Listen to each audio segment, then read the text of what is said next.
Your BMW comes supplied with 2 key fobs to ensure you always have a spare, but to also allow both you and an additional driver to tailor the car's setup to your own personal preferences.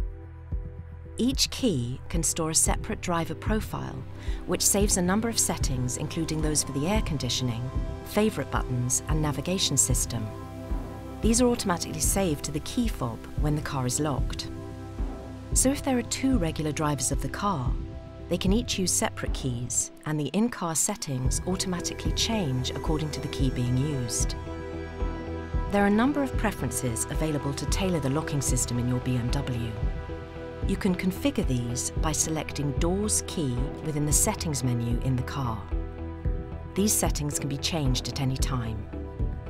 To add or remove the key from a key ring, it's recommended to first remove the integrated key. Press and hold the button on the back or side of the fob and pull away from you.